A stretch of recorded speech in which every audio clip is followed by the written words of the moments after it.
Olá, boa noite. Cerca de 40 mil brasileiros são surdos cegos. Você vai saber mais sobre essa condição e as dificuldades na comunicação e inclusão a partir de agora no Jornal da UFO.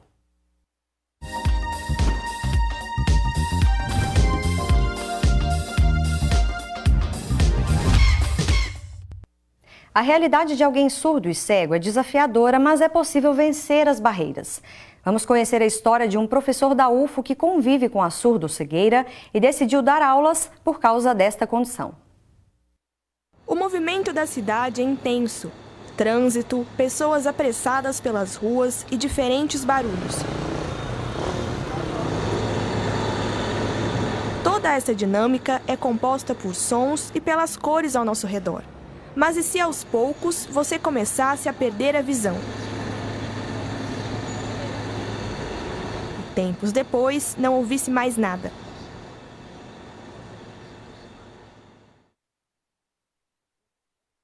A vida do José Carlos é mais ou menos assim. Ele tem 53 anos, mas foi na adolescência que começou a perder a audição. Depois, passou a enxergar cada vez menos.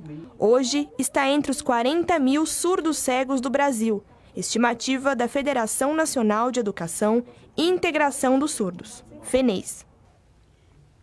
Exatamente. Eu nasci ouvindo normalmente e, à medida que eu ia crescendo, obviamente, eu percebi a minha falta de audição.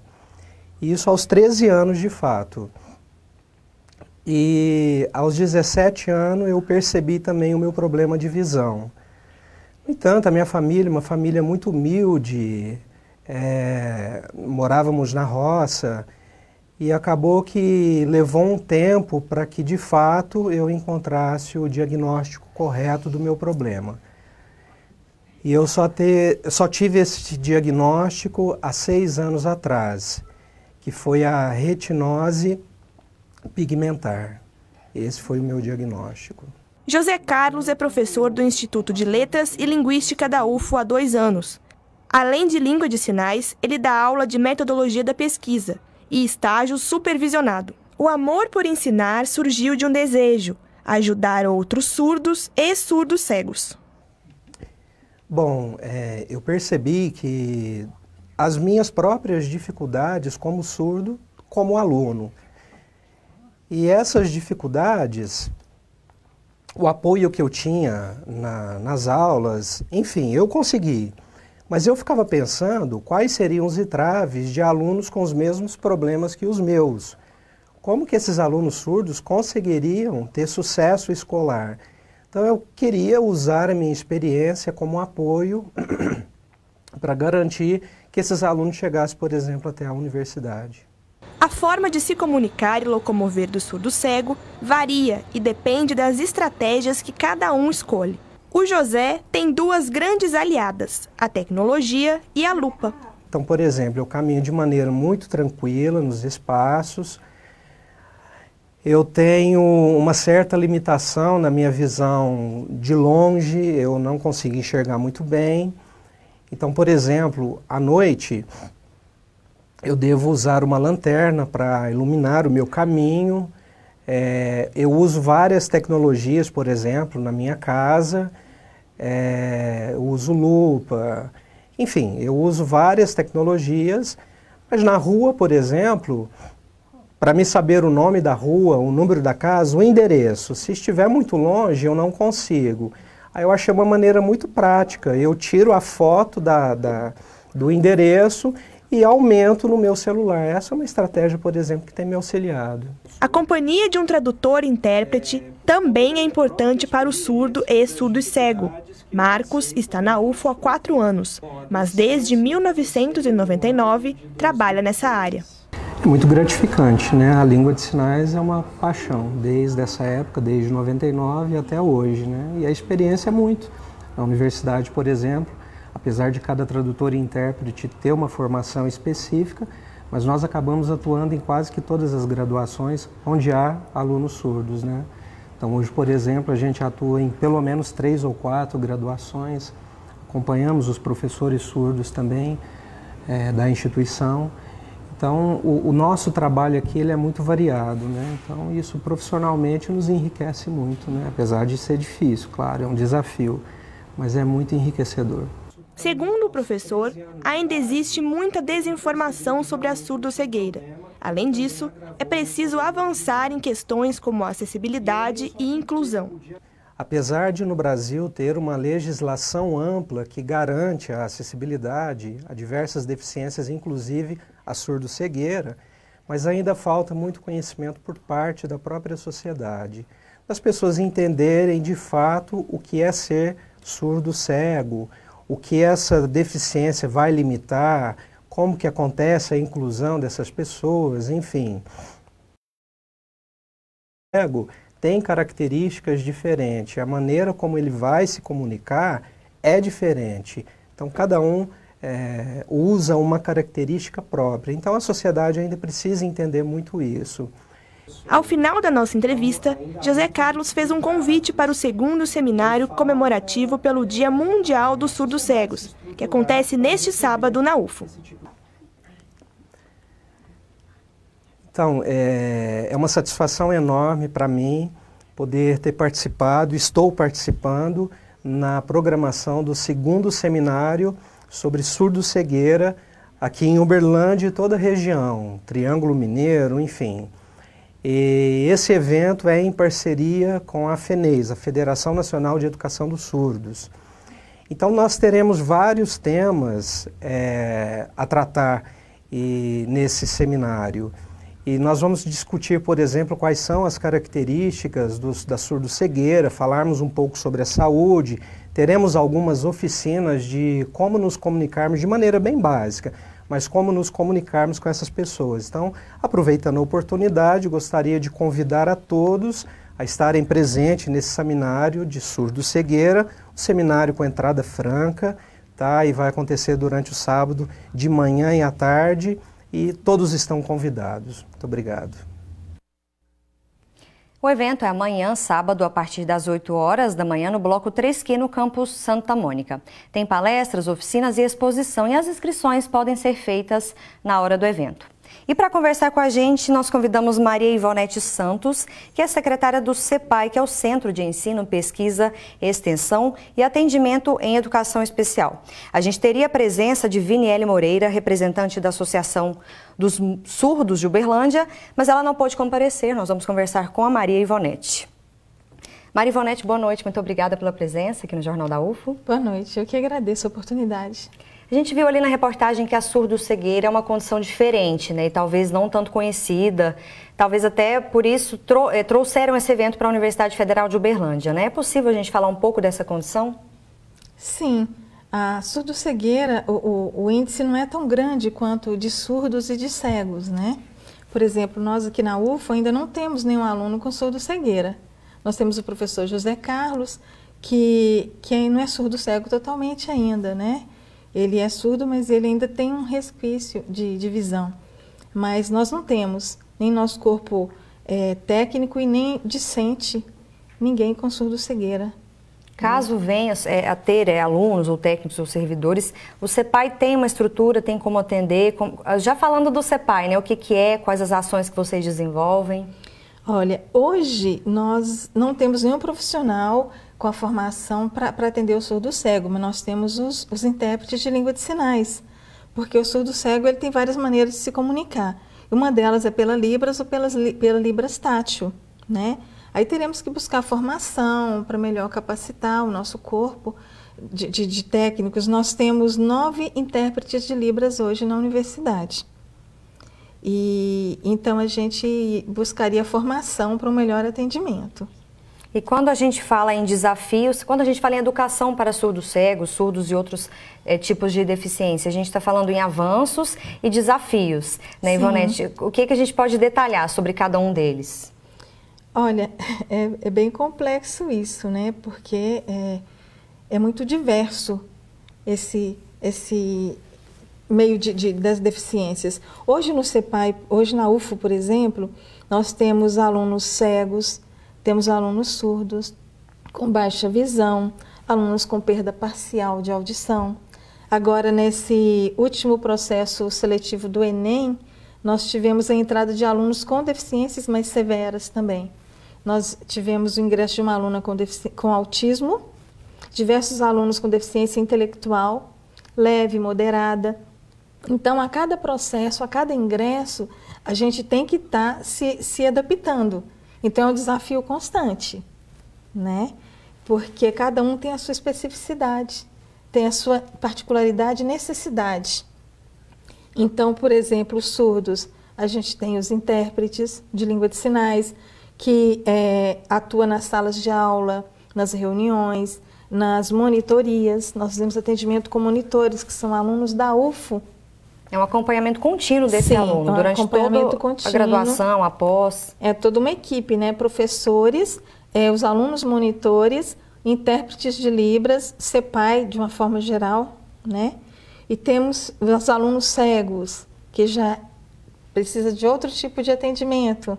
Aí nós temos monitores, professores que orientam esses monitores, né? A gente tem que estar sempre orientando os professores também para buscar uma alternativa que vai atender melhor aquele aluno, que apesar de serem cegos, cada um tem uma particularidade, assim como nós, né? Então, a gente tem que buscar ali a dificuldade do aluno, o que pode ser feito e fazendo adaptação à medida que necessita. Por exemplo, tem aluno cego que às vezes ele gosta de usar o braille, mas é minoria. Nós precisamos fazer adaptação em áudio de material que ele utiliza na sala de aula. Às vezes a gente precisa dar um treinamento para que ele aprenda a utilizar a tecnologia, que hoje auxilia muito. São, por exemplo, os softwares, leitores de tela. A gente tem que, se ele não sabe, nós temos que ensiná-lo a utilizar, que para ele ter uma maior autonomia, né? Com seu notebook, com seu tablet, ou mesmo o seu celular, ele tem a liberdade de fazer suas atividades, de fazer suas leituras, sem necessidade de alguém para fazer isso para ele, né? Temos os alunos com deficiência intelectual, que nós temos que, às vezes, também adaptar o material. Porque, às vezes, o aluno de deficiência intelectual leve, se você disponibilizar para ele também um material em áudio e escrito ao mesmo tempo, ele consegue acompanhar. A gente vai orientar o que você poderia fazer para melhorar. De repente, você tira uma foto do quadro, do que o professor escreveu, você filmar o professor, você gravar a fala do professor. Então, tudo isso, a gente fica buscando o que poderia ajudar aquele aluno e a gente orienta o professor, orienta o coordenador do curso, orienta o próprio aluno e a família. Então, é assim, é muito vasto isso aí. E sempre valorizando ali, né, a individualidade Sim, é uma questão que a gente precisa discutir. Mas já já a gente continua com a nossa conversa. Vamos conferir agora como fica a previsão do tempo para amanhã.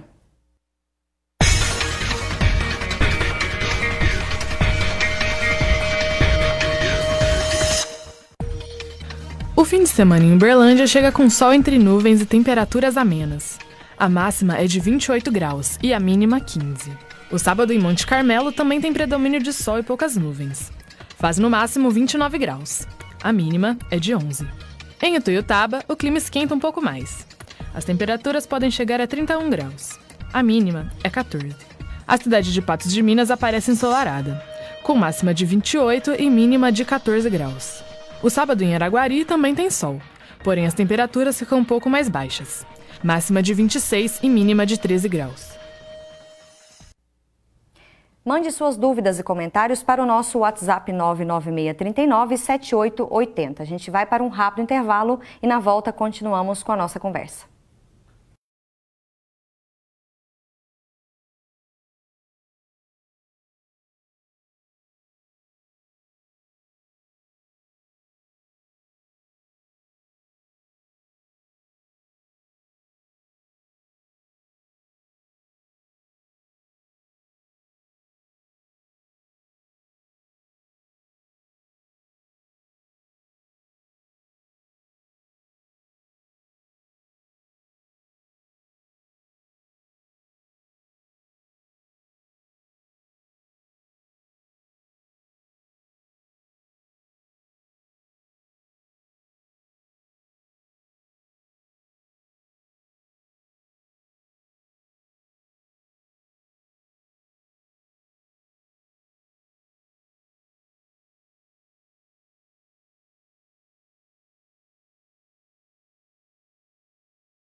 Você vai conhecer agora a história de um aluno surdo-atleta da UFO que foi convocado para a seleção brasileira de handebol.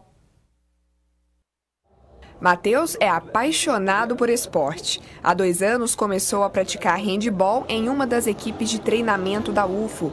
Desde que ele entrou no time, a dinâmica dos jogos mudou um pouco. Tem menos gritaria e mais gestos. É que o Matheus é surdo desde 1 ano de idade, mas essa condição nunca foi impedimento para experimentar diferentes esportes, como futsal e badminton.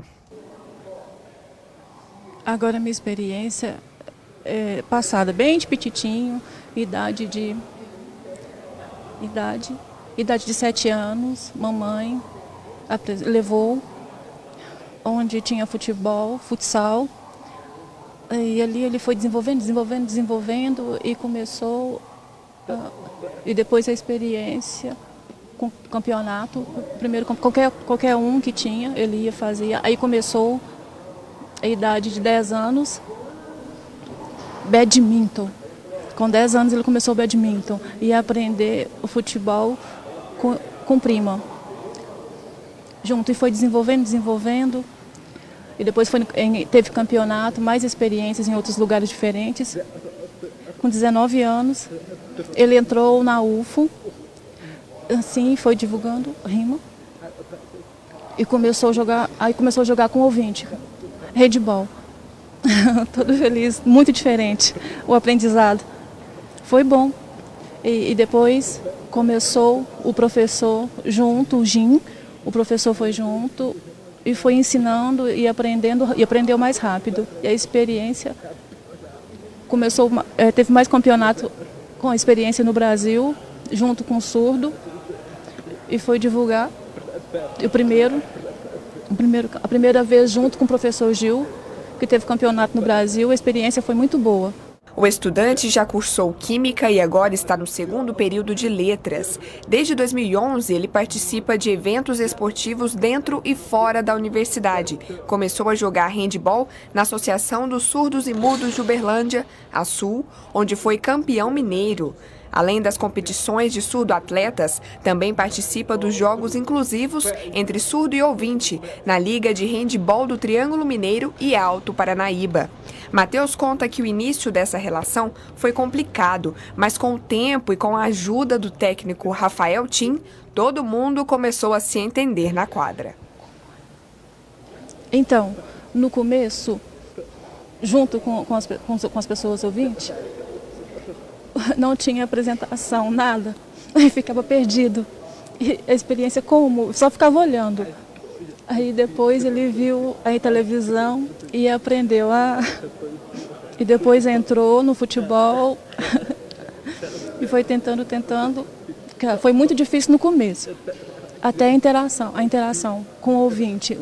Aí depois o ouvinte foi ensinando, foi tendo a interação e foi ficando melhor. O professor Gil também foi ensinando e ele foi entendendo. E no começo já foi observando o ouvinte, tendo interação e entendendo mais o jogo, junto com o surdo também. O jeito de jogar, cooperado. Foi melhor, a cooperação foi melhor, a experiência junto com o ouvinte, hoje é igual o jeito. O técnico conta que a entrada do Matheus na equipe contribuiu para a harmonia entre os jogadores, principalmente na parte de comunicação. Ele integra agora as equipes da UFO. A gente faz um esquema de seleções, né? Tem o projeto de treinamento toda semana, 3 vezes por semana, no período da noite, e ele treina com todos os outros ouvintes. Nível técnico muito bom dele, não deixa nada a desejar. E ele traz até um fator muito interessante que poderia ser uma dificuldade, que é a comunicação com os outros atletas. Mas na verdade não. Eu percebo que os outros atletas têm muito mais atenção no jogo, principalmente com essa questão da comunicação, quando estão jogando do lado dele. A equipe se comunica muito mais quando está jogando com ele do que quando está jogando sem ele. E isso eu acho que é um benefício. O estudante foi um dos convocados para representar o Brasil no Mundial de Handebol de Surdos de 2018, que aconteceu em Caxias do Sul. Para ele, a experiência foi emocionante. Quando a cooperação chamou, ele foi um grupo junto com o professor. O professor sabia já que ele sabia jogar. E no primeiro campeonato, ele lembra do primeiro campeonato, agradece muito o professor, porque foi muito bom.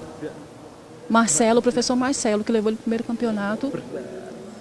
Brás, levou ele para o segundo campeonato. No terceiro campeonato foi o Jim, que ajudou ele muito, que o chamou para os esportes do Mundial. E o emocional dele, ele ficou muito emocionado, agradece muito a Deus, que abençoe a todos e o esporte mundial também. Tim destaca que a participação no Mundial foi um marco importante, não apenas na trajetória do Matheus, mas também para a universidade. Para ele eu vejo como o ápice da carreira como atleta, né? Mas para a UFO, para mim como técnico, é muito interessante. E acho que interessante até para os outros alunos da UFO também, porque é um projeto daqui, que a gente desenvolve ao longo de vários anos já, e a gente vê que os atletas podem ter visibilidade. Agora, para a UFO é muito interessante ter, porque, afinal de contas, o esporte é inclusão, é política de assistência estudantil dentro da universidade. E essa forma de inclusão é muito interessante porque demonstra a responsabilidade da UFO com os projetos esportivos, na manutenção desse projeto, e mostra que, de fato, o esporte aqui dentro da universidade é para todo mundo. Parabéns aí ao aluno Matheus, a todos os envolvidos, ao técnico. Maria Ivonete, como a gente viu e como o técnico disse, esporte é inclusão, né? E como o Matheus também ressaltou, no começo a comunicação era muito difícil, mas eles se entenderam depois na quadra. A gente precisa falar de desafios quanto à comunicação de surdos cegos e surdos e pessoas com outros tipos de deficiência. Sempre que existem públicos diferentes, né, com línguas, com comunicação diferente, existe essa barreira, né? Mas no caso do surdo, a Libras já está sendo bem difundida, né? Principalmente no meio universitário, acadêmico, pelo menos aqui na UFO, onde os alunos cursam a disciplina de Libras, já está bem melhor a comunicação hoje em dia do que alguns anos atrás, antes da disciplina. Mas de uma forma geral, o surdo, ele já enfrenta muitos problemas, porque ele chega nos lugares, se ele não é oralizado, ele chega nos lugares, às vezes ele não consegue se fazer entender, né? Apesar da lei da Libras já estar aí há muito tempo, ainda o governo ainda não tomou uma posição assim tão efetiva, né, para a disseminação da Libras. Tipo, a comunidade surda briga muito para que a Libras se torne uma disciplina que vá para o currículo escolar. Porque hoje nas escolas estuda-se o inglês, o espanhol, mas e a Libras, que é a segunda língua oficial do Brasil, né? Então, a comunidade surda ela vem brigando muito por isso ainda.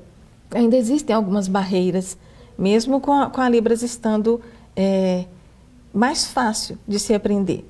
Agora, a pessoa já surdo-cega é mais complicado ainda, né? Porque o surdo, ele tem o canal visual. Ele consegue ver as informações todas ali, o que está acontecendo ao seu redor, né?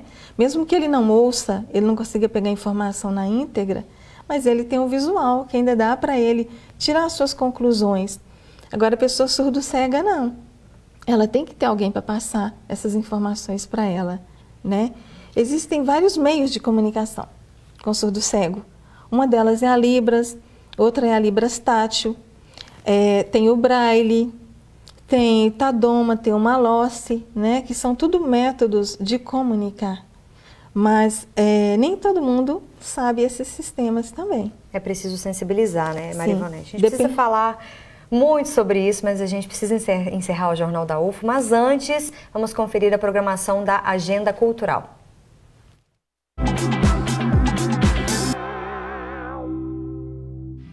Olá, sexta-feira é dia de Agenda Cultural e nós separamos alguns eventos para você escolher e aproveitar neste fim de semana. Vamos conferir? Começa hoje às 8 horas da noite a segunda mostra de cinema Casa Aberta. O evento vai ser na Trupe de Truões, que fica na Avenida Ana Godoy de Souza, no bairro Santa Mônica. Lembrando que a mostra vai acontecer até o próximo domingo e é de graça. Mais uma edição do tradicional Cineclube Cultura. Dessa vez, o filme escolhido foi selecionado para os fãs do cinema nacional. O suspense Os Matadores será exibido a partir das 8 horas da noite na Oficina Cultural, com entrada gratuita a toda a comunidade. Amanhã tem acústico com a cantora Cíntia Freitas. Vai ser a partir das 7h30 da noite. Muito pop, rock e MPB para a galera curtir. A entrada é franca. Tem também o Festival Minas Music 2018, shows com a apresentação das 4 bandas vencedoras do festival, artistas locais e show completo do cantor e compositor mineiro Lô Borges. Além disso, o festival gastronômico movimentará o evento com muita comida, principalmente a comida mineira. O evento será realizado no estacionamento de um shopping da cidade, de meio-dia às 10 horas da noite, com entrada gratuita. E se você prefere uma outra opção, separamos dicas de filme, livro e música para você. Olha só. Sal da Terra, do Beto Guedes. De que lugar que ele está falando, de que planeta Terra está falando. Por exemplo, Planeta Água, do Guilherme Arantes. Coração Civil, do Milton Nascimento. Por exemplo, Coração de Estudante, que está chegando aí 11 de agosto. Então, eu adoro trabalhar com a parte musical, apesar de não ter jogo de cintura de ser um escritor, mas eu vejo que a parte musical, a música, a questão da sonoridade poderá sensibilizar e mobilizar as pessoas para alguns temas. Que livro você vai indicar pra gente, Letícia? Ele se chama Caminhos Cruzados, do Érico Veríssimo. Foi muito bom, li no meu ensino médio. E ele é muito ótimo, é interessantíssimo. Eu vou falar sobre Twin Peaks, que é minha série preferida. Ela é dos anos 90 e ela é dirigida pelo meu diretor preferido, que é o David Lynch. E eu tenho essa tatu aqui, que é em homenagem a ela, é de uma das cenas mais importantes. E ela é muito boa. E ela voltou ano passado, com os mesmos personagens, depois de 25 anos, com o mesmo elenco também. Vale muito a pena assistir se você gosta de ficção científica. Essa foi a nossa agenda de hoje. Espero que você escolha algumas dessas dicas e um bom fim de semana. Aproveite bastante, que sexta-feira tem mais. Tchau!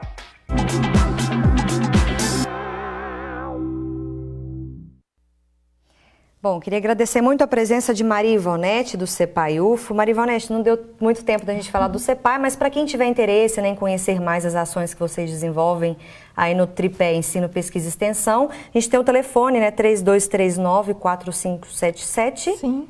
E o e-mail cepai.ufo@gmail.com. Sim, nós ficamos no bloco G, sala 140, no campus Santa Mônica, horário comercial. Muito obrigada pela presença aqui no Jornal da UFO. Obrigada. E a gente fica por aqui. Você acompanha agora o Jornal Minas, segunda edição. Segunda estamos de volta. Ótimo fim de semana para você.